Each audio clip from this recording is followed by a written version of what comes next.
Assembly, where we look at issues from a youthful perspective. We take a look at the role of Nigerians youth in promoting accountability and good governance in Nigeria. Recently, Nigerian youth took to the streets demanding an end to bad governance and hunger. The protest was supposed to be a clear call to action for Nigerian leaders to prioritize accountability and transparency. But what role can youths play in promoting accountability and good governance? How can they ensure that their voices are heard and valued in decision-making processes? Today, we will explore these questions and more. My name is Osen Atta, and with me are some young Nigerians. We have Nenga Shua, Program Officer, Accountability Lab. You're welcome. I'm glad to be on this show. And I also have Audu Emmanuel, Political Analyst. Welcome to Click Nigeria. Thank you. I'm glad to be here as well. We're streaming live on www.clicknigeria.gov.ng. We're on Facebook, Instagram, and X. On Facebook, we are Click Nigeria. On Instagram, we are Click Nigeria 1. And also on X, we are Click Nigeria 1. You can also subscribe to our YouTube channel, which is Click Nigeria. And do remember to tap the notification bell whenever we upload any new content. Let's start with this. What does accountability mean to you? Linga. Thank you so much, and good to be here, viewers, once more. The word accountability refers to giving updates on what you have done and what you failed to do within the confines of powers and authority and resources that you are entrusted to work with. So when we talk about accountability, especially in the context of government, it refers to a situation where public officials, they may be career officials, but they may be elected officials, they may be appointed officials.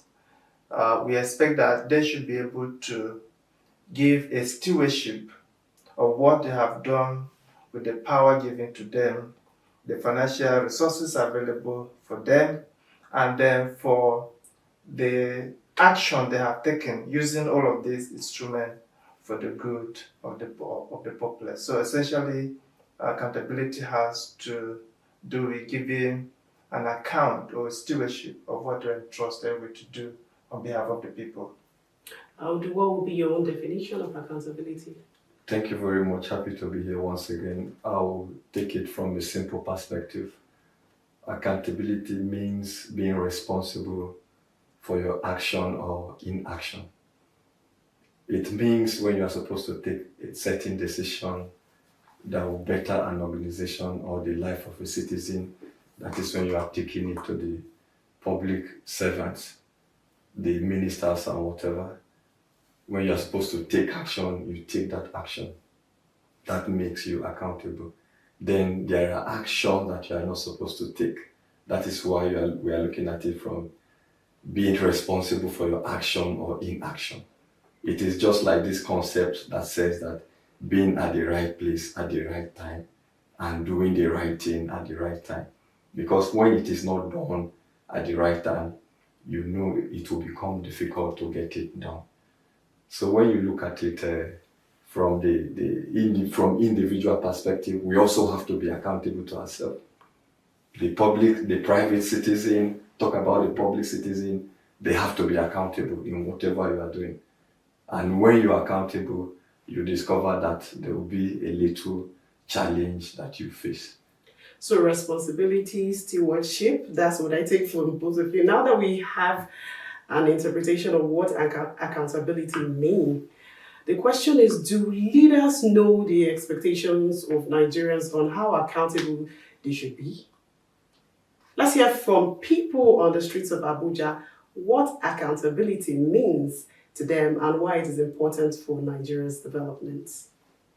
Like accountability to me does not only mean financial aspects. To me, it covers all aspects of human resource. So being accountable means you should be able to give specific details of the way you manage an office that's being given to you. If every sector, if we are accountable for the office that we manage, we will be able to give details, analysis of what is going on in each sector. And if we can give detailed statistics of what is going on in different sectors, we'll be able to know where we have problem, where we have demerits, where we are making progress. Is when you actually accept to carry out the responsibility, take charge of the needs of people, keep record, and then make sure you see that every trouble, every circumstances are met and is cleared off. Nobody is happy anymore because as it stands now, Nigeria is not accountable for anything, and citizens are all just, everybody is pissed off. But because Nigeria cannot just stand in and be responsible for once, that's why we are all suffering like this. Accountability means to stand for somebody's welfare in the country. Our leaders, they are not accountable for our well-living, and they are not even trying at all. No development, people are suffering. So at least they have to be accountable to us in this country. Accountability is supposed to be one of the priorities of every country and every nation. Because if there's accountability, there will be no much corruption. Every of your actions you make an accountability of them. The aspect of government now, we wanted them to be accountable to us. It's not just about themselves alone. Accountability in general is just to give account of your service to the people in terms of Nigeria as a government or this. I would say accountability in Nigeria as a whole today has not been effective, and people, that's why you see we are not been getting the dividend of democracy. In this case, I think one of the solutions to it is should have a very strong constitution, very strong institution, as an institution whereby it's a wake-up call for them that Nigeria is not a business as usual anymore. They have to sit right and get it right this time around. Accountability to me is giving adequate investment in what you have done. The importance of accountability to Nigerian economy is in everything you do, you need record keeping. Once you don't keep records, you don't give accounts, there is transparent record of what you have done, then there is this chance of giving the wrong idea of what you have done. Accountability is when you are able to make sure that you know what you are doing. As a youth, it's important for us to be accountable in all areas so that you'll be able to achieve that vision and goal. Accountability is being able to give a vivid account of anything that is placed in your custody or something that is being given to you to manage. And there should be some form of clarity in accounting for those things. In the case of Nigeria, I believe that accountability is missing. What accountability means is if you are being bestowed with a certain responsibility, you should be able to deliver exactly on your stewardship. For instance, you are given 100 naira to go and procure a certain material. You should be able to judiciously use that 100 naira and give account of what you've been given adequately. It is very necessary for our development because our leaders, the way they are delivering on their stewardship has never been satisfactory to the citizenry. For instance, at the National Assembly, we talk of budget padding. Padding for what? You make presentation of your budget, and that is what is expected of you to deliver upon. Then why padding again? So it is very necessary. It translates into honesty. If accountability is there, it means the honesty is 100% guaranteed. It is for you to deliver whatever is honest. You can say yes, 2 plus 2 is 2. Plus 1, make it 3. Give an account of whatever we have done so that let it be transparency. Don't carry one to join another one just follow shortcut or this and that. Let it be transparency so that any layman can be able to follow it and understand what you have done, and let it tally with whatever you have spent, expenditure you have incurred. Let everything tally. That is what transparency, accountability simply means. Whatever one is doing, let it be transparency, and other people can see everything and accounted for.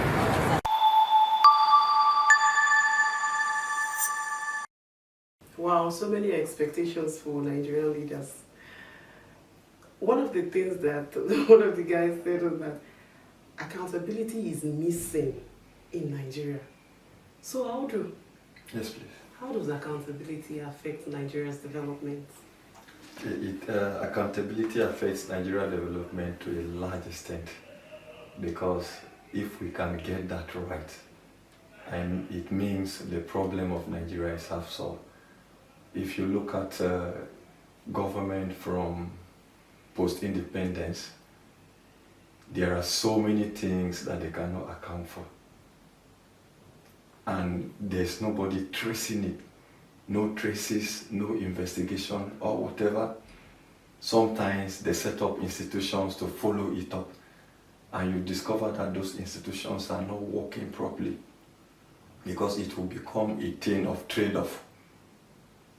A trade-off in the sense that I have a certain amount of money with me out of what I have gone with, and I return some to the institution, and at the end of the day, that will be the end of the whole thing. You also see contractors that handle various projects. They cannot account for it properly. They give it to their companies, procurement and whatever, by court protocols. So if we can have that ability or the tendency of bringing in accountability in a manner that anything you do, you are responsible for it, you see that Nigeria will begin to go on a path of development. Nenga, what are your experiences as an accountability expert, and what has been your greatest challenges in the course of carrying out your duty? So thank you so much. While listening to the Vox Pops, at a point I burst into laughter where a young man said he will never be responsible as man in this country. So it sounds funny, but I want to briefly speak to two things before I respond directly to that question. So when we speak about accountability in the context of our discussion, it has two sides. There is a supply side, there is a demand side. The demand side, the supply side has to do with those people we elect who are working as career servants in government who are appointed to work on our behalf. So they have a responsibility to report to us what they are doing, how they are doing it, how they are faring, things they are doing right, difficulties they are confronting in the course of doing what they have to do. That is the supply side of accountability.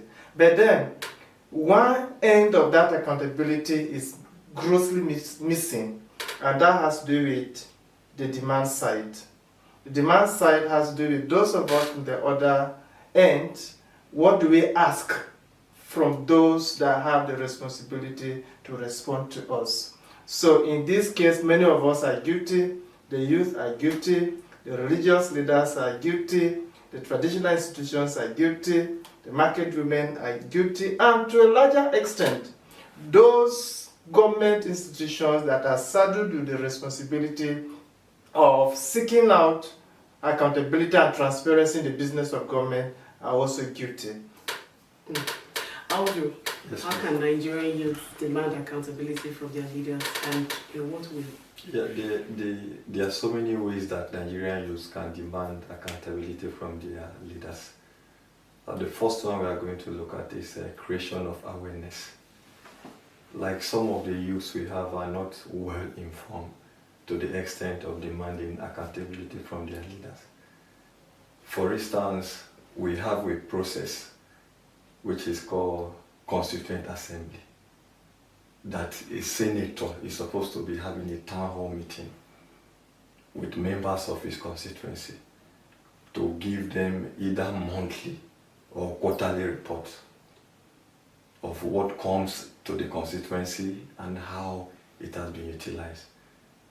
But because of the issue of because of the fact that there's no awareness on that aspect, putting them to check becomes difficult.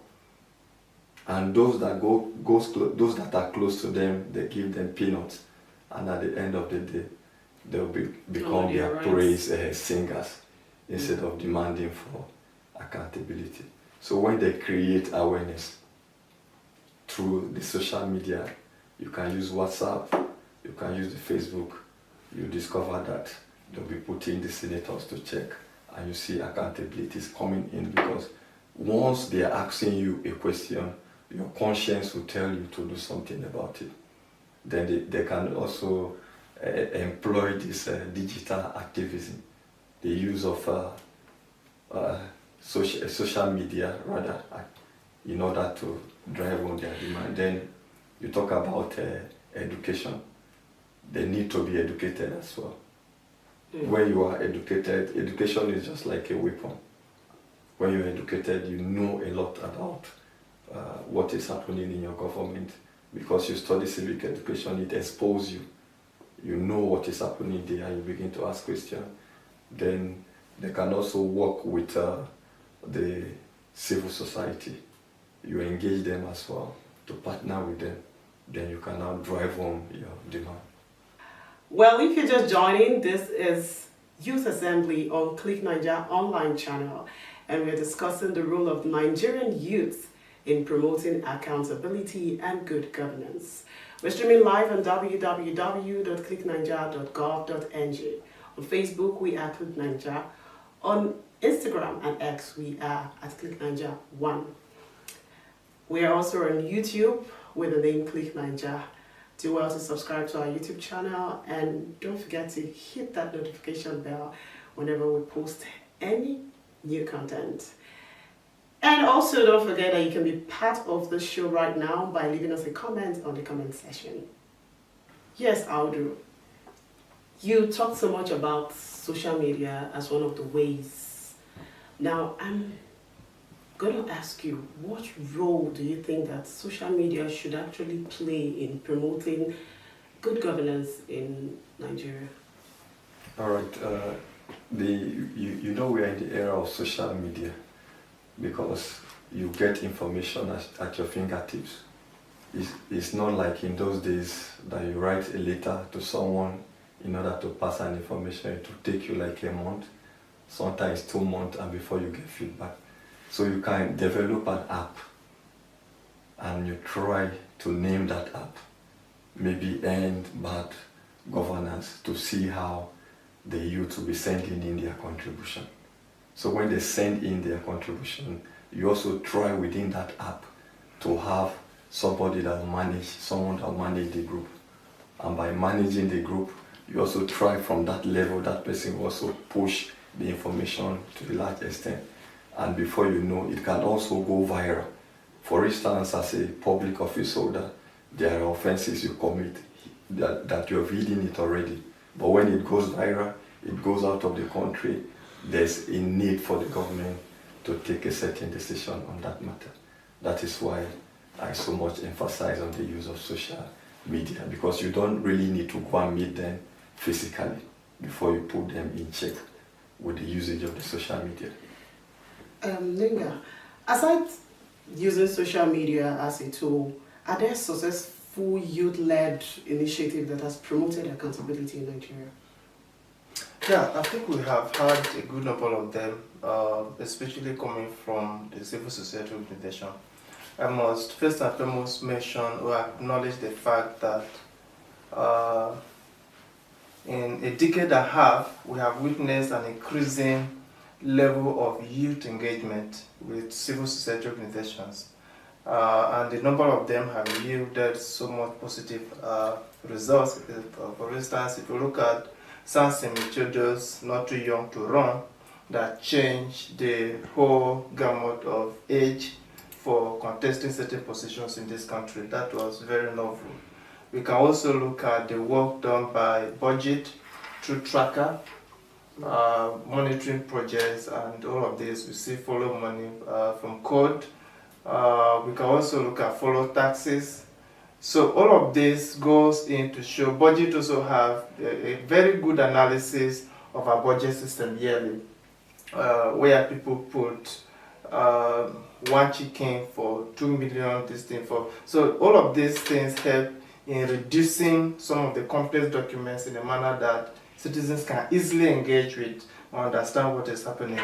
The work we also do at Accountability Lab, we call it civic action, where we engage directly with communities and we use young persons, we call them community frontline activists. So we train them on policy analysis, on advocacy, and then support them in undertaking some advocacies and being part of decision-making processes at the grassroots level. So all of this add up to making youth participate in government, and I think we have had a good number of them doing this. Besides that, at Accountability Lab, we also train young activists who have good ideas in specific areas. Some of them are not registered. So we have a cohort for 1 year.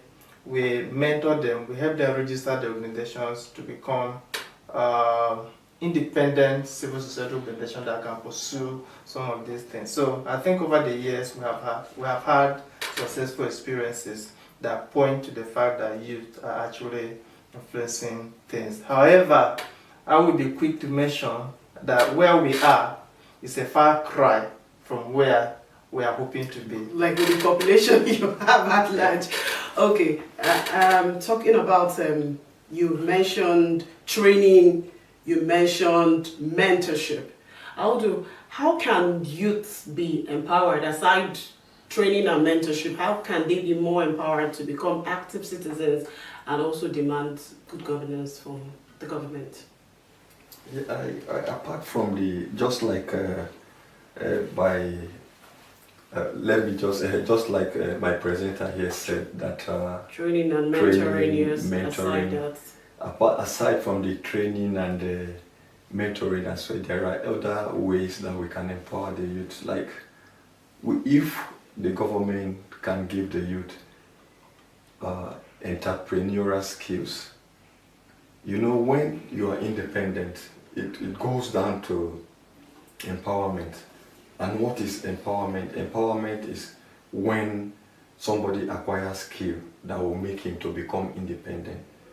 When you are independent and when you can also generate your own income, you can use that income in a way to push or to drive for good governance. Because most at times the problem we have is this mobilization. Okay, if I go out now and tell the youth that, okay, let us meet here so that we can have this meeting, some of them will be expecting a bottle of drink, others will be expecting meat pie, and some will be expecting transportation. But when you don't have an independent way of living or income, it becomes difficult for you to mobilize people to that extent. I give you an example because there was a first-hand information I got from a friend that works with a politician. For the sake of privacy, I will not mention him. But what happened during the election was the fact that they have decided in that community that they will not vote for that House of Rep member again. But he told his boys that we are not going to use force this time around. So among his boys, somebody brought an idea that what we are going to do is this: let us buy meat pie and a bottle of Coke and 1,000 naira. Once you vote, you just pass through here and you get it in the village, the local community. Initially, they stood their ground and they are not going to, but others, they began to consider, if I don't collect it now, I'll have to wait here another 4 years. If they go there, they'll forget about you. So they started moving from the other line to go and vote for that particular politician. So I believe that with that entrepreneurial skill and education as well, it will go a long way to make the youth to be independent, so that they will not be dependent on the government. And sometimes I'm even looking at it that if we have more entrepreneurial skills, so some individuals can even be competing with the government in terms of finances. They may not be richer, but they can also have a way of doing their own things as well. How can Nigerian youth collaborate with government agencies and civil society organizations to promote accountability? I think we leave the youth and speak to government and civil society organizations, beginning with the civil society organization. Basically, civil society organizations are also considered as citizens because it is our responsibility to mobilize, to be the conscience of the citizens, to give them direction, and to prompt them into action. I said a good number of us, of our civil society organizations, are already doing that, but I think that is not enough because what I found out from my 5 years plus experience in civil society organization is that we have more concentration in Abuja, in Lagos, in Port Harcourt, in Kaduna, Kano, most of the humanitarian organizations. And then we neglect the rural areas where the bulk of the work is. So it's time we take our sensitization, whatever form of mobilization, whatever form of activism we have, should be taken down to the rural population. Grassroots, that can be done, but what do you think is the challenge? So that can be done. I think it's a willingness to go deep down to the grassroots that is the problem. So we can go there. That is why I'm taking out the citizens first. I have seen instances where we've been to groups, to communities, and the basic challenge you found is the gatekeepers asking you for a number of things. These are things you can always play about with anyway, but I think the best thing is let's focus our attention to the grassroots, because most of the things you mentioned, if we're talking about Freedom of Information Act, only those of us in the city who can manage to express ourselves in English understand these things. So when you go down there, nobody understands that these things work or whether at all they exist. So that challenge is there. Then on the part of the government, I think any government official listening to me, directly I'm talking to you, you should stop looking at civil society and non-governmental organizations as enemies. We're not critics. We are partners in progress. I've seen a lot of programs we've done with ICPC, Bureau of Public Service Reform, and a lot more.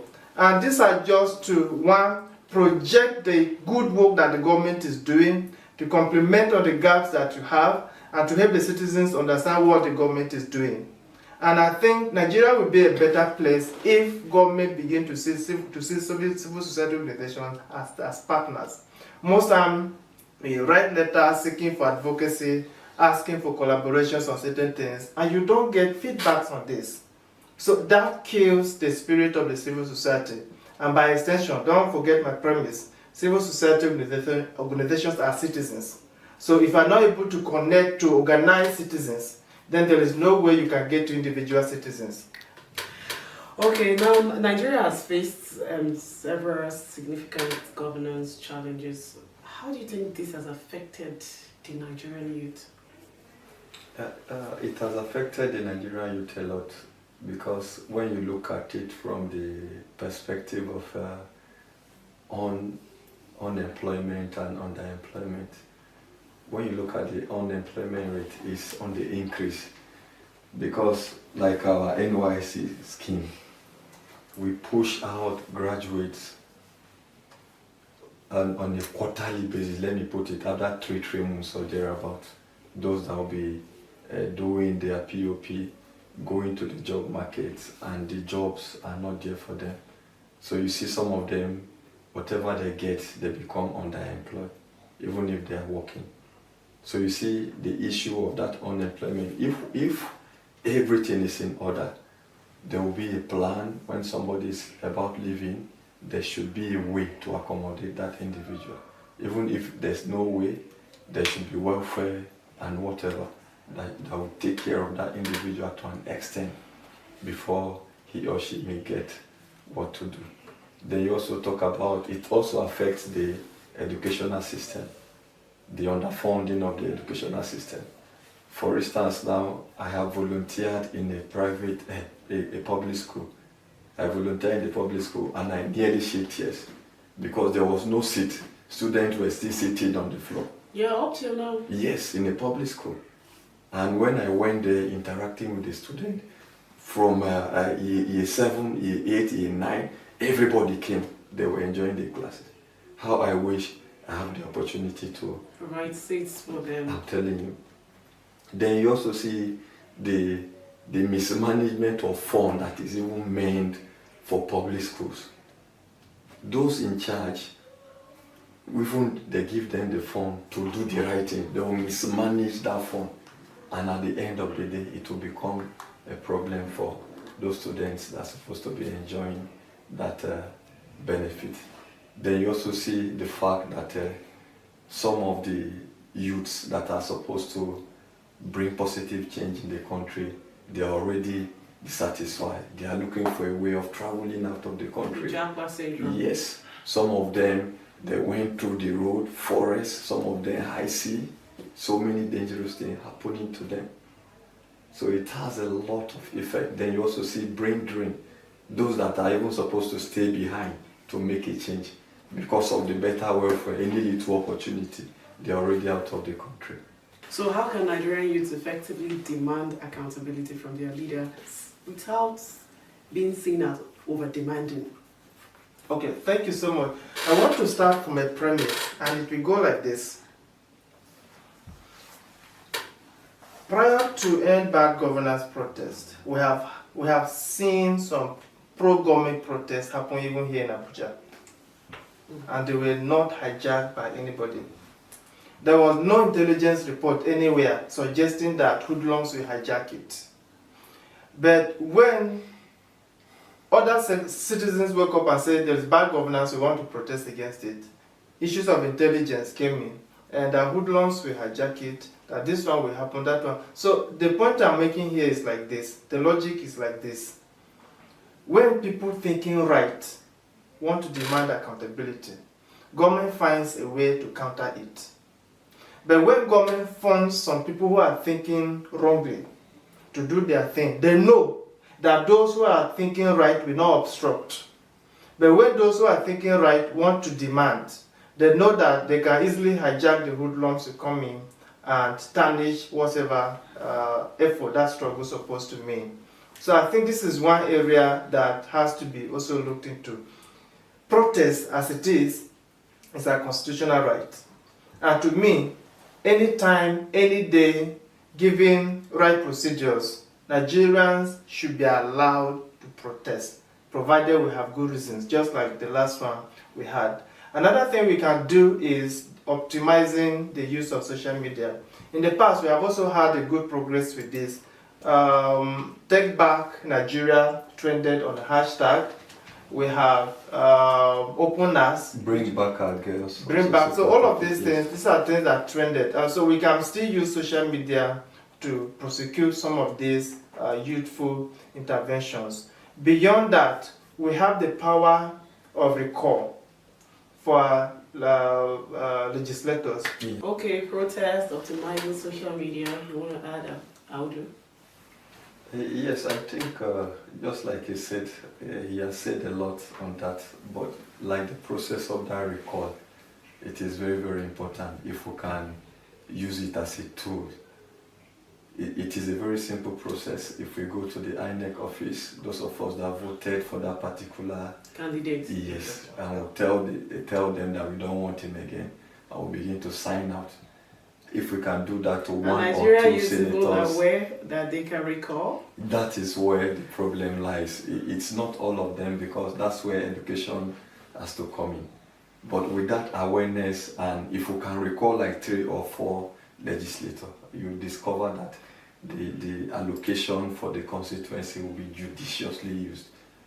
Because we need something that will serve as an example. We need something that will tell them that, oh, we are really doing something. We are not just sitting and watching. Okay, Nega. So one message you have for Nigerian youths who want to make a difference in promoting accountability and good governance? So my message will be this, very simple. Nothing good comes easy. Nothing good comes easy. Nigeria is ours. If you look back, we are not proud of where we are coming from. We are not proud of what you are seeing today. And definitely we are not proud of what we are likely to see tomorrow. So no need to sit on the fence. If your brother, your father, your mother, your uncle, your auntie who is in power is not doing right, be willing to speak up. This is the only way we can salvage our country. And the youth, we have the number, we have the strength, we have the energy, we have the commitment. If we can deploy these four, then we're unstoppable. What will be your message, Aldo? My message for the Nigerian youth is that we should remain focused, we should be resilient, and we should persevere as well. Then we should also try to discourage ourselves from looking for quick riches. We should believe in the country. Let us embrace entrepreneurship. Let us try to be independent. And let us not depend on the government totally. Let's be hardworking wherever we find ourselves. Thank you very much for your contributions. Nenga Shua, Programs Officer, Accountability Lab, Nigeria. And Audu Emmanuel, Political Analyst.